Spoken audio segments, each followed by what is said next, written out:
ಇದೇ ಚೇಂಜ್ ಆಗೋಗುತ್ತೆ, ಹೆಲ್ತ್ ಎಲ್ಲ ಚೇಂಜ್ ಆಗುತ್ತೆ, ಮತ್ತೆ ನನ್ಗೆ ಎಷ್ಟಾದ್ರೂ ಹುಷಾರಾದ್ರೂ ಸಾಕು ಅಂತ ಅನ್ಸುತ್ತೆ. ಇದು ಚಿಕ್ಕ ಪುಟ್ಟ ಕಾಯಿಲೆಗಾಯ್ತು. ಅದೇ ರೀತಿ ಮನುಷ್ಯರಿಗೆ ತುಂಬಾ ಮಾರಣಾಂತಿಕ ಕಾಯಿಲೆಗಳು, ತುಂಬಾ ಹಲವಾರು ಕಾಯಿಲೆಗಳಿದೆ. ನಾವು ಎಲ್ಲರೂ ಮನುಷ್ಯ ಎದುರೋದು ಒಂದಕ್ಕೆ, ಅದೇನು ಅಂದ್ರೆ ಸಾವಿಗೆ ಎದುರೋದು. ಈಗಾಗ್ಲೇ ಮನುಷ್ಯ ಎಲ್ಲದಕ್ಕೂ ಔಷಧಿಗಳನ್ನ ಕಂಡಿಟ್ಕೊಂಡಿದ್ದೇವೆ ನಾವು. ಮನುಷ್ಯ ಒಬ್ಬ ಸಾವಿಗೊಂದು ಔಷಧಿ ಕಂಡಿಟ್ಬಿಟ್ರೆ ಎಲ್ಲದಕ್ಕೂ ಕಂಡಿಡ್ದಂಗ ಆಗುತ್ತೆ. ಯಾಕಂದ್ರೆ ಎಲ್ಲಾ ರೀತಿಯಿಂದಲೂ ಸಾವು ಬರುತ್ತೆ. ಅದು ಏಡ್ಸ್ ಕಾಯಿಲೆ ಅಂತ ಅಲ್ಲ, ಕ್ಯಾನ್ಸರ್ ಕಾಯಿಲೆ, ಆಕ್ಸಿಡೆಂಟ್, ನ್ಯಾಚುರಲ್ ಡೆತ್, ಎಲ್ಲಾ ರೀತಿಯಿಂದ ಅದಕ್ಕೆಲ್ಲ ಒಂದು ಮನುಷ್ಯ ಸಾಯ್ತಾನೆ. ಅದರಿಂದ ಒಂದು ಔಷಧಿ ಕಂಡಿದ್ರೆ ಎಲ್ಲದಕ್ಕೂ ಕಂಡಿಡ್ದಂಗ ಆಗುತ್ತೆ. ಈಗ ವಿಜ್ಞಾನ ಲೋಕದಲ್ಲಿ, ವೈದ್ಯ ಲೋಕದಲ್ಲಿ ಈಗ ಒಂದು ಪ್ರಶ್ನೆ ಇರೋದ್ರಿಂದ ಏಡ್ಸ್ ಕಾಯಿಲೆಗೆ ಅಂದ್ರೆ HIV ಸೋಂಕು ಏನಿದೆ ಅದಕ್ಕೆ ಇನ್ನೂ ಔಷಧಿ ಕಂಡುಹಿಡಿಯಕ್ಕಾಗಿಲ್ಲ. ಆದರೆ ಅದಕ್ಕೆ ಖಂಡಿತವಾಗಿ ಚಿಕಿತ್ಸೆ ಇದೆ. ಅದನ್ನ ಈಗಾಗಲೇ ಹೇಳಿದ್ರನ್ನ ಗುಣಮುಖ ಮಾಡಕ್ ಆಗಲ್ಲ.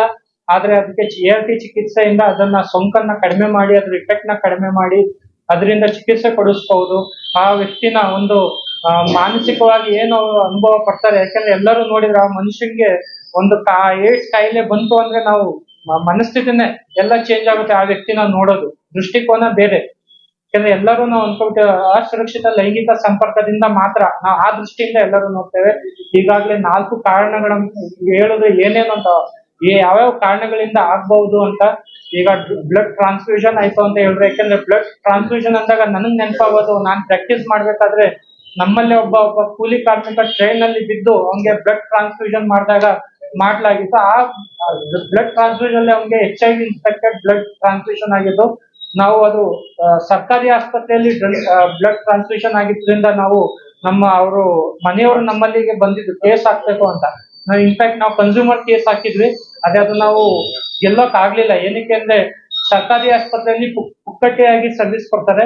ಅದು ಕನ್ಸ್ಯೂಮರ್ ಆಕ್ಟ್ ಅಲ್ಲಿ ಸರ್ವಿಸ್ ಡೆಫಿನೇಷನ್ ಅಲ್ಲಿ ಬರಲ್ಲ. ಪುಕ್ಕಟೆ ಚಿಕಿತ್ಸೆ ಇರೋದ್ರಿಂದ ಅಂತೂ ನಾವು ನ್ಯಾಷನಲ್ ಕಮಿಷನ್ ಅಂದ್ರೆ ದಿಲ್ಲಿ ತನಕ ನಾವು ಹೋಗಿದ್ವಿ. ನಮ್ ಸೀನಿಯರ್ ಪುಕ್ಕಟೆಯಾಗಿ ಅದನ್ನ ಕೇಸ್ ನಡೆಸಕ್ ಆಗಿರ್ಲಿಲ್ಲ. ಅದು ಬೇರೆ ವಿಚಾರ. ಆದ್ರೆ ನೀವು ಇಲ್ಲಿ ಎಲ್ಲ ಪ್ಯಾರಾಮೆಡಿಕಲ್ ವ್ಯಾಲಂಟಿಯರ್ಸ್ ಎಲ್ಲ ಇದ್ದೀರಿ. ನಾವು ಇಷ್ಟೇ ಹೇಳೋದು, ನಾವು ಜನಗಳಿಗೆ ತಿಳುವಳಿಕೆ ಕೊಡ್ಬೇಕು. ಅವ್ರಿಗೆ ಈ ಯಾವ್ಯಾವ ಕಾರಣಗಳಿಂದ ಏಡ್ಸ್ ಕಾಯಿಲೆ, HIV ಸೋಂಕು ಬರ್ಬಹುದು ಅನ್ನೋ ತಿಳುವಳಿಕೆ ಕೊಟ್ರೆ ರೋಗನ ಗುಣಮುಖ ಮಾಡ್ಬೋದು. ಮತ್ತೆ ಅದನ್ನ ಏನಿದೆ ಅನ್ನೋ 0 ಲೆವೆಲ್ಗೆ ತರಬಹುದು. ಈಗಾಗಲೇ ಇವ್ರು ಹೇಳ್ಬೇಕಾದ್ರೆ ಹೇಳಿದ್ರು, ನಮ್ಮ ಕರ್ನಾಟಕ ರಾಜ್ಯದಲ್ಲಿ 7,720 ಡಿಟೆಕ್ಟ್ ಆಗಿದೆ ಅಂತ. ಹೌದು, ಡಿಟೆಕ್ಟ್ ಆಗಿರ್ಬಹುದು. ನನ್ನ ವೈಯಕ್ತಿಕ ಅಭಿಪ್ರಾಯನೂ ಅದಕ್ಕಿಂತ ಜಾಸ್ತಿ ಇರ್ಬೋದು. ಏಕೆಂದ್ರೆ ನಮ್ಮ ಸಮಾಜದಲ್ಲಿ ನಿಮ್ಗೆ ಗೊತ್ತಿದೆ, ಈ ಕಾಯಿಲೆ ಗೊತ್ತು ಅಂದ್ರೂ ನಾವು ಬೇರೆ ಯಾವ್ದು ಹೇಳ್ಕೊಳಲ್ಲ, ಗೊತ್ತಾದ್ರೂ ಯಾರಿಗೂ ಹೇಳ್ಕೊಳಲ್ಲ. ತುಂಬಾ ಬೆಳಕಿಗೆ ಬರಲ್ಲ ಇಂಥ ಪ್ರಕರಣಗಳು. ಆದ್ರಿಂದ ನಮ್ಮ ಈ ಕಾರ್ಯಕ್ರಮದ ಉದ್ದೇಶ ಏನು ಅಂದ್ರೆ, ಈ ಸೋಂಕು ಏನಿದೆ ಅದನ್ನ ಕಡಿಮೆ ಮಾಡೋಣ, ಜನರಿಗೆ ಜಾಗೃತಿ ಮೂಡಿಸೋಣ ಅನ್ನೋದು ಒಂದು ಉದ್ದೇಶ. ಈ ಕಾರ್ಯಕ್ರಮಕ್ಕೆ ನನಗೆ ಈ ಕಾರ್ಯಕ್ರಮವನ್ನು ಉದ್ಘಾಟನೆ ಮಾಡಿ ಇಲ್ಲಿ ಮಾತನಾಡಲು ಅವಕಾಶ ಕೊಟ್ಟಂತ ತಮ್ಮೆಲ್ಲರಿಗೂ ಧನ್ಯವಾದನ ಹೇಳ್ತೇನೆ. ವಂದನೆಗಳು.